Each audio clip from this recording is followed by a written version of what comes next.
Well, hello. This is Robert Farrow, LPC Supervisor, State of Texas, and welcome to Supervision. Today, it's been a little while since I've done a session, a video, and today I wanted to do one fairly quick, discussing differences of licensing. If you are one of my associates that I'm working with and training, this video is primarily meant for you. If you're watching this video and you're not one of my immediate supervisees that I am helping, then feel free to watch, enjoy, make some comments and feedback if you like. The information that I'm sharing on this video is not based upon research, it's based upon my personal experiences working with different licensing.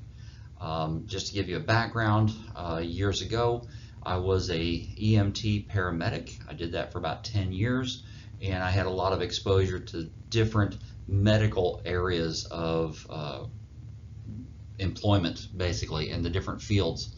I was also a psych tech at a state hospital here in Texas, and was able to get exposure and experience there. So I've done other things than just gone in and become a counselor. So my experience in this regard is what I'm really focusing on, what I've learned about those career paths and how they function. So if I am misspeaking about any one of the licenses that are out there, I do apologize. The focus of this is to really help my associates understand what their role is and how it's different than the roles of others. And more importantly, at the end, looking at the ethical requirements of how we present ourselves in our appropriate role.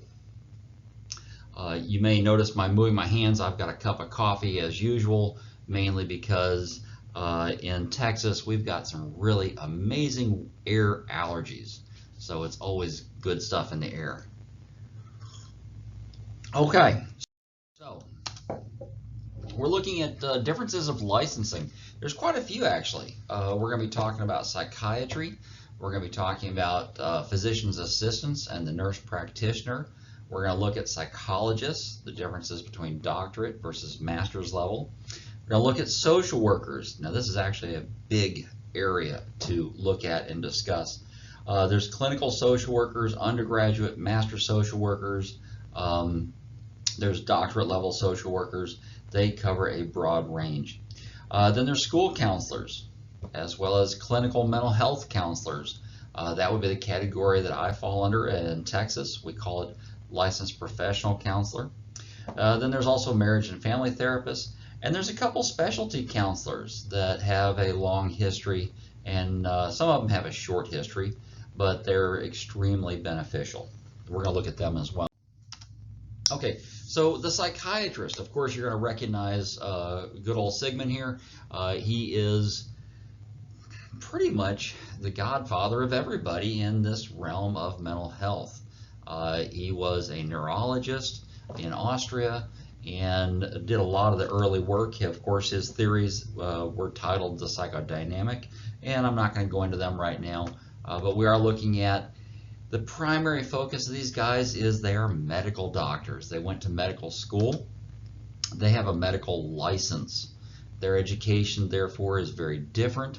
It gives them the ability to prescribe medications. This is kind of their big bread and butter. This is where everything is for these guys. They're the only ones that have that right now. Okay. Now there's also the medical doctor and the OD, the osteopathic doctor. More of a holistic approach, but they can do the same thing. They prescribe medications. They are able to admit to hospitals. Psychologists and counselors and social workers, we can't do that. Some of the requirements. If you want to get someone committed into a hospital through an emergency detention process or a mental health warrant, you're going to have one of these guys involved. They have to be seen. Your client, whoever it is, has to be seen by a psychiatrist in order for that to be done. They're the only ones that have the legal right to sign off on that. Next to a judge. A judge can do that paperwork as well, but that's on a legal issue, whereas we're looking more at a psychiatric mental health provider issue. Their education is really kind of amazing in the sense that they spend a lot of time learning about the medical model of disease.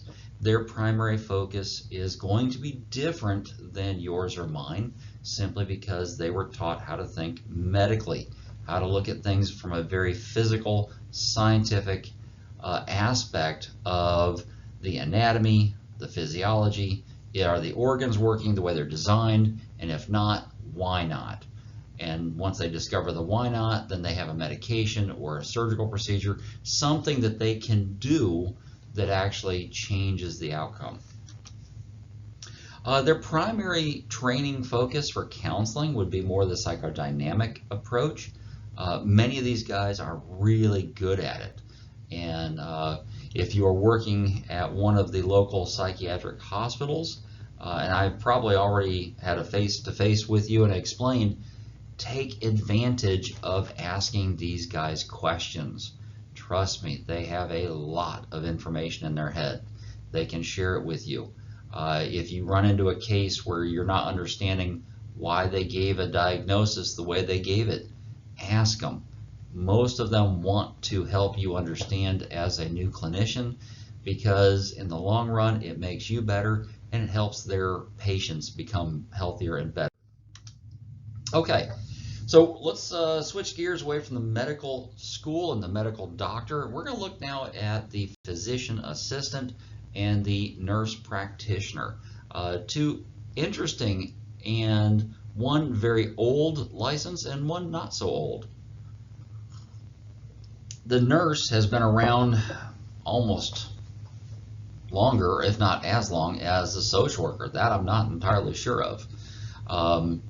The physician assistant, it's a little bit newer. I think that one's only been around maybe about 75 to 100 years. And some of the key ingredients here is in their education.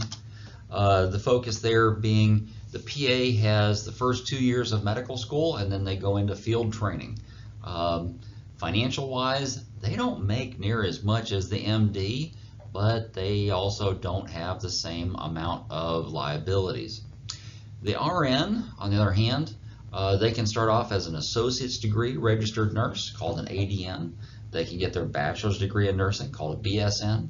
They can get their master's degree. Now, at the master's degree is where they actually begin having the ability to branch off into nurse practitioner status. At this level, the nurse practitioner begins to make some seriously good money. They have a lot of liability and responsibility, but there again, they get paid well for what they're doing. Their primary focus is education-wise. Here again, the medical model of disease. They're looking at things a little differently though. They're going to be opening up new avenues of what makes a person ill and how they're going to get healthy and well. So here again, I am not a PA, I'm not an RN. I cannot talk authoritatively about those areas of expertise other than recognizing their training is very different. Now, I do know from personal experience, the RN training, those folks, they get tested, I think 3 or 4 times in their training, and if they fail that test, they're done. They have a national nursing exam they have to take, and it is brutal, just like the medical board exam. It's really hard. Okay, their experiences. Here's really depends on the state. Each state in the union has a slightly different modified aspect to what they require, but most of them, there's a lot of reciprocity for them. The Traveling Nurse Association, I think they're called the, I forgot their exact name. I worked with some years ago, but they travel all over the country and in fact can go internationally. Their licenses are usually recognized almost everywhere. Both of these, the PA and the nurse practitioner, they have to work under an under an MD of some level.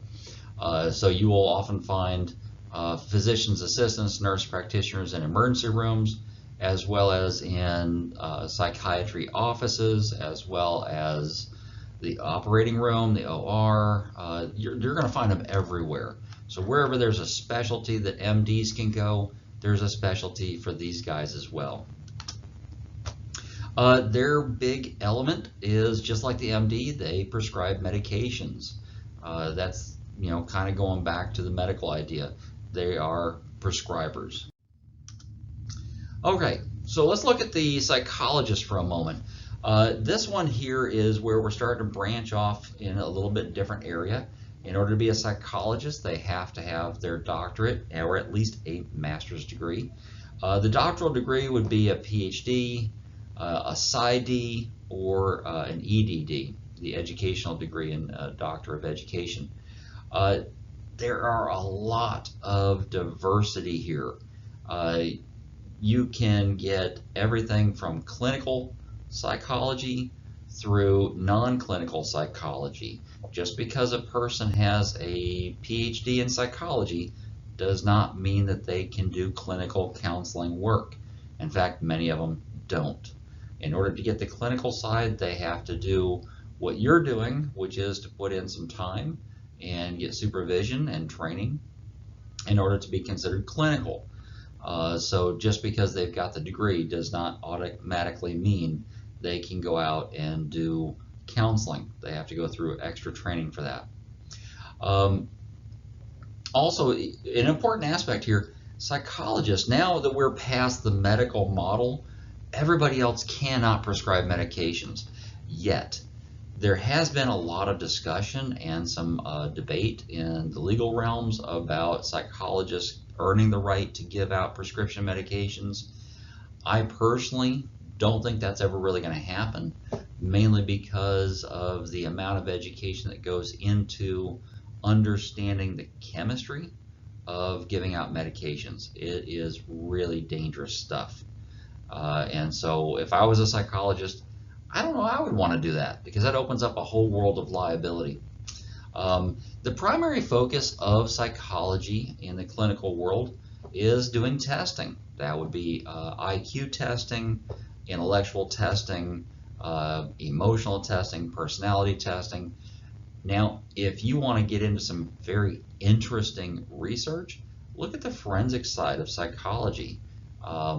If you get a chance to go to any training seminars, definitely look at going to them, where there's a forensic quality to it, a legal interaction and an involvement where mental illness, mental health, and the law intersect. They have a nexus crossing where they combine. Fascinating information and material that you can learn from them. Now, there is a difference between the doctorate and the master's level. The master's level, that license would be called an LPA, a licensed psychological associate. Here they must work under a psychologist. They are never allowed to work independently. Whereas for you as the licensed professional counselor associate, you're going to be putting time in, and you will eventually be turned loose. You will be able to work independently with a full license, whereas right now you have to work under a supervisor. Not for a huge amount of time, but a good amount of time. So one of the things we need to keep in mind here is recognizing the psychologist, the psychiatrist, very, very different educational backgrounds, very different focus on what they do. You will find probably, especially in the psych hospitals, a lot of confusion amongst the population. They won't know the difference between the psychiatrist, the psychologist, and you as a counselor. So we want to be cautious of that. That's why you need to understand what the differences are. So I think one of the biggest one here, the psychologists do a lot of testing. There are some that do clinical psychology, but they're going to be doing primarily testing as a part of that. There again, fascinating stuff, but to be turned loose, you have to go for the doctor. Okay, the social workers. This is, like I said, with registered nursing, one of the older professions. Social workers have been around a long, long time. If I remember right, Some of the history of social work goes as far back as ancient Egypt, where there was people involved in doing things of this nature. At present time, there's 3 levels of education. There's the undergraduate, the Bachelor of Social Work, the graduate, the master's level, where they would get a MSW, the Master Social Worker, and then there's a doctorate. Their licensing would still be considered a LMSW because that's where they get it, but they can go on and get their PhD in social work. Usually though, when they do that, that means they're going to be going into teaching. They move out of the world of regular practice, day-to-day work, and most of them go into teaching or advocacy aspects. So some aspects here we want to look at as far as where you will find social workers. The BSWs, you're going to find them a lot oftentimes in CPS environments, adult protective environments, other nonprofit environments. One I can think of off the top of my head in the Houston area is called CASA. Last time I looked at their job board, they had a lot of BSW positions open for social work. Now then, the master's level, the LMSW, those are often found in the medical hospitals, in nursing homes, where they're doing a lot of resource connections. They're helping people get connected to resources. If you as a LPCA or LPC ever find need of a new resource, find a social worker. That is their specialty. Social workers know how to get help. They know where things are. They know how to find them. They have probably the strongest lobbying board in the nation as far as mental health goes.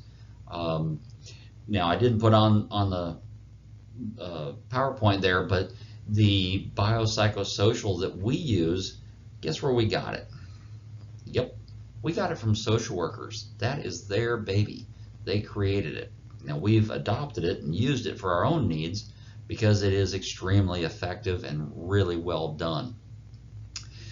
Some aspects there for clinical social work. In order for a social worker to work in a mental health facility or in a clinical psychological environment, they have to go through additional training. They're not turned loose until they get their license as an LCSW, which means they have to take a second exam and after having completed 100 hours of supervision. It's a little different than it is for the LPC associate, but not much. It's very, very similar. It's really about helping them. I mean, they've already had the classroom training, the education is already there, but they need the hands-on experience in mental health and clinical settings. Other than that, it's very similar. The counseling part is almost identical to what we can do. Okay, now we're getting into what the LPCs are, the clinical counselors and counselors in general. You have to have a master's degree. Now, I know I'm talking to the choir right now. Every one of my associates has a master's degree, of course, otherwise you wouldn't have gotten licensed. But it is good for you to be aware there's a multitude of different educational routes to get it. You can have a Master of Arts in Counseling, a Master of Education in Counseling, a Master of Arts in Psychology. I remember at one point in time I looked up, I think there was altogether about 6 or 7 different educational pathways you could use to get a LPC license. Now, some limitations that we have. We are not allowed to do very much psych testing. You want to do psych testing, you got to get your doctorate or go into psychology and become an LPA. However, we can do some. I've got several books that are filled with permissible, clinical, usable assessment tools. They're not exactly testing, they're just assessment tools. Now, you already know, if you're one of my associates, you got to complete 3,000 hours of clinically supervised experience. That's broken between direct and indirect hours. We'll talk about that in another video. I think I've already done that one. Look for the one Now you're an LPCA, now what? Okay, some of the focus areas, depending on your education and where you went, you may have been really heavily focused on cognitive behavioral, dialectical behavioral, emotionally focused approaches. You may have picked up more of the psychodynamic or the neo-Freudian, Jungian approaches. You may have been exposed to some very specific theories. I talked to you about those in our regular face-to-face sessions about how important that is for you to incorporate. And I'll probably do another video on that topic alone. Some of the areas that we focus our specialty on is career counseling. That's where we got our start. The history of the LPC is actually in career counseling dating back to the 1940s and 50s. And so we came out of that area of vocational counseling, helping people identify the best job for them. We also got specialized in group counseling, working with adolescents and adults in group settings. Group is something that you either like or you don't, but guess what? You got to be able to do it. Group is a very unique and important quality to counseling. In my private practice, I have currently 2 different groups that I'm running. I have a women's only group and then a teenage group. And honestly, they are absolutely amazing therapeutic environments to work with. Okay, so in the state of Texas, we are known as LPCs, Licensed Professional Counselors. In other states, they have some other names. Colorado, for example, has the Clinical Mental Health Counselor. And there's a few of them that just call them Professional Counselor. And then there's also Clinical Counselors. And then there's, I think, I forgot the state, but there's one that has it known as just Professional Counselor or Licensed Counselor, Licensed Clinical Counselor. There's different variations of that. Each state has some different requirements. So if you want to look into going to another state, you better investigate what they will allow and what they require. For example, I know for a fact that the state of the state of Colorado requires that you have had classes to their requirement in medications, pharmaceuticals, addiction, and there's a few other areas that they're really specialized in. If you don't get to be called a clinical mental health counselor. You'd only be licensed as a professional counselor. So that's how they get you. In Texas, if you're LPC, you are expected to understand the clinical side as well as the professional side. That's why I encourage all of my associates to get some hospital exposure at some point in time.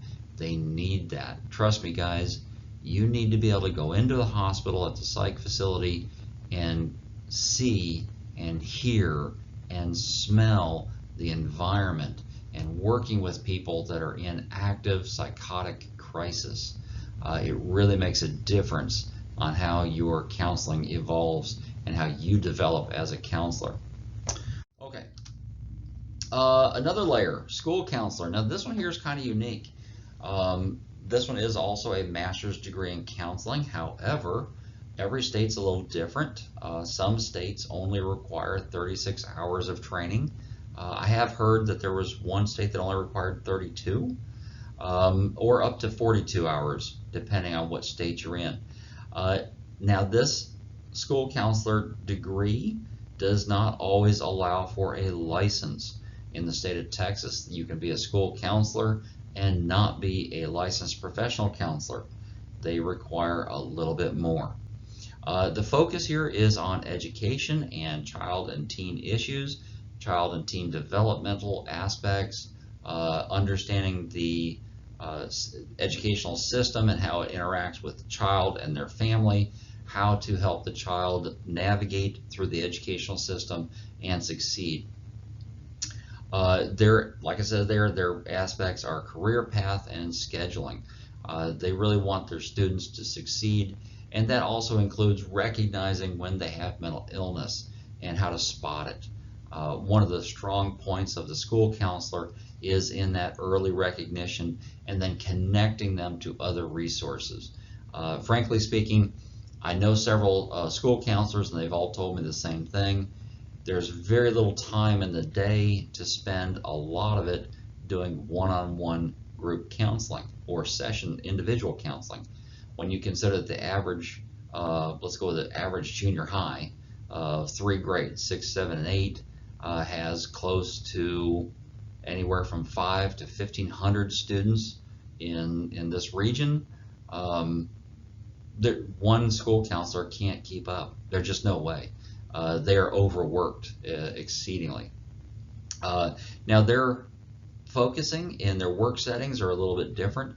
Their, of course, work setting is usually in a school, and they're paired up oftentimes with a diagnostician and a school psychologist.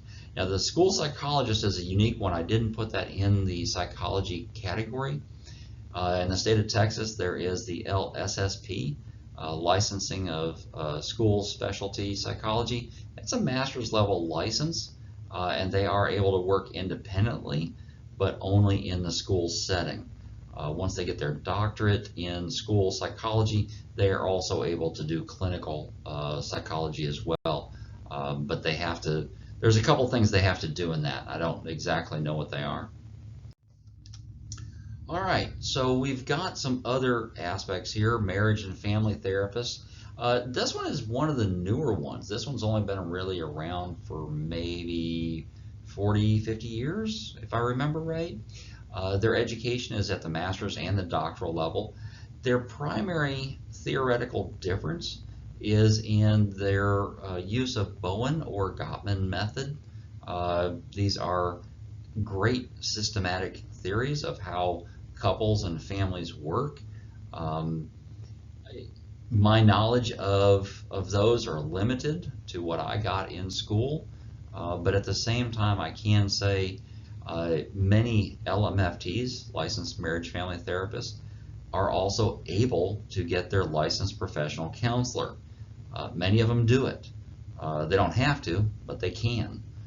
So it's kind of a unique degree. It has that specialized focus, working with just that one population group. All right, now we've got some specialty counselors here.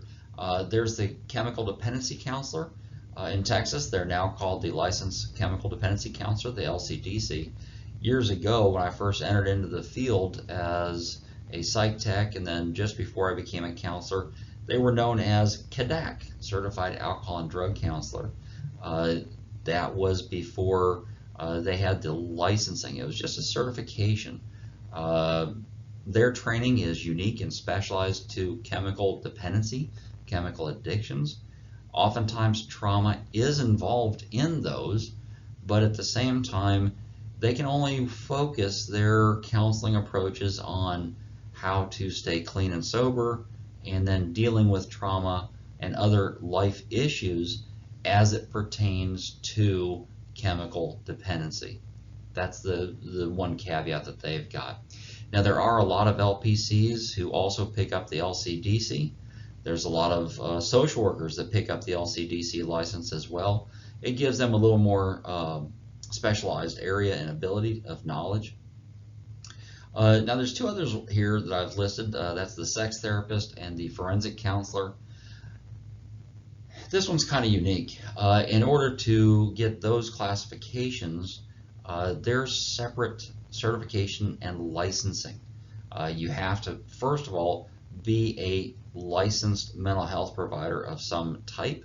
You can be, for the sex therapist, you can be a psychiatrist, you can be a psychologist, you can be LMFT, you can be LMS or LCSW, you can be LPC, you can be pretty much any of them to be in the category of a sex therapist. I will say this, the additional training is quite intense and it is not cheap to get.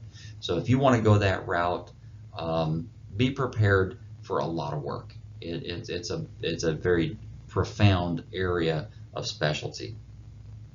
The next one I've got listed here for a specialty area is the forensic counselor, SOTP. That stands for Sex Offender Treatment Provider.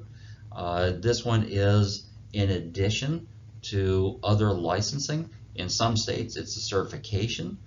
In Texas, it is a license. So in Texas, it's a licensed sex offender treatment provider. In that category, you have to go through more training and maintain 18 CEUs annually. It sounds like a lot, but it's really not. It's not too bad to obtain. Once a year, we go to a 3-day conference and get to really hear some amazingly interesting information about the industry and how to help. But there again, these are the specialty ones.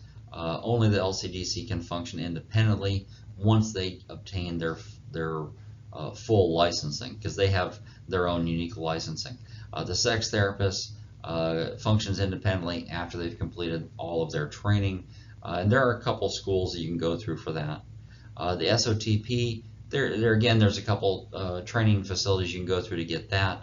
I will say this. These 3 categories are difficult and they are not designed for everyone. And I just realized one of the ones I forgot to put on here would be play therapist, working with little ones, the kids.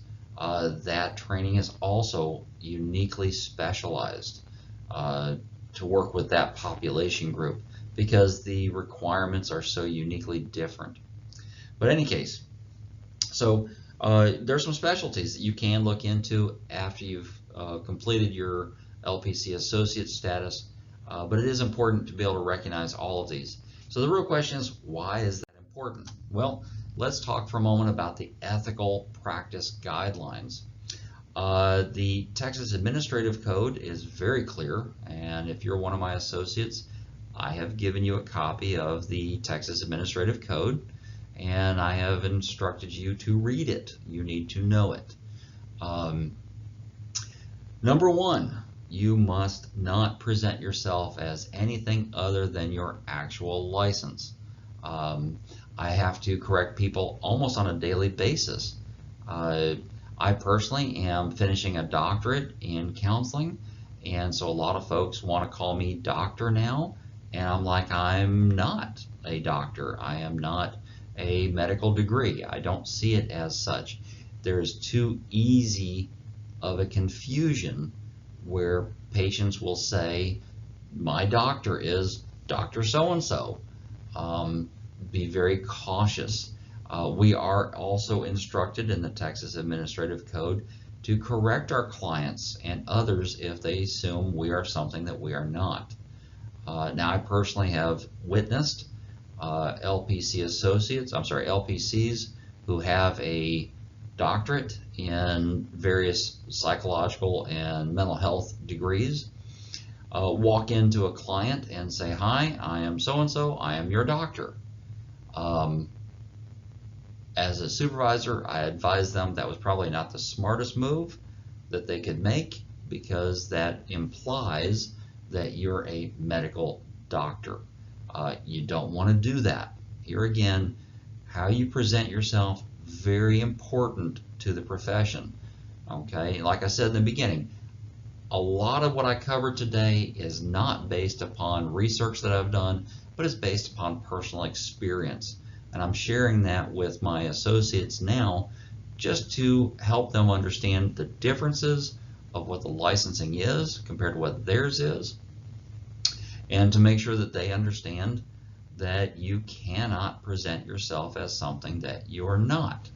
If you do that, you can actually go to jail and be fined for what is called practicing without a license. If you say, hi, I'm Dr. So-and-so, and people assume that means you're an MD, then you can get busted because you don't have a medical license.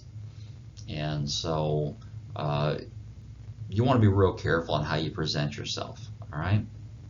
Okay, so ethically speaking, we have a lot of reasons why you want to do that. There's integrity involved, there's values and your honor. It's about responsibility. You have a fiduciary responsibility, a financial responsibility to present yourself with honesty and fairness. Okay, and it's okay if you don't know something. You can say, I don't have experience in that category. I cannot help. Let me refer you to someone who can. I tell my clients all the time that since I'm not an MD, I'm not an RN, I'm not a PA, I'm not a psychologist, when I run into these issues where we need help, I refer out. Just this last week, I had a client who needed external assistance. We got a consultant to come in and work on the case, and we got them the help they needed. But it was more than I could do because it was in an area I have very little exposure to. And so we're able to take care of it and help them get the help they need. But it's important to recognize your limitations and your ethical, legal responsibility to do so. Okay? So, having said that, let's move on. Which means we are done. Well, here again, welcome to Supervision. Thank you for watching this episode, looking at licensing differences, why one license is different than the other. This was not in any way a definitive discussion of it. This is just meant to give you the nuts and bolts of how to explain things to your clients, and also to point out you cannot say you're something that you're not. There's a lot of confusion out there between counselor, social worker, psychiatrist, psychologist, therapist. What are all these terms? Well, you need to be able to explain them to people so that we can keep everything fair and organized and understood about who we are, what we can do, what we cannot do, and when we have to refer out. So, okay, until next time when we see face to face for a supervision session, I will follow up and encourage everyone to keep doing what you're doing. Stay ethical, follow the guidelines, follow the ACA principles, follow the Texas Administrative Code, and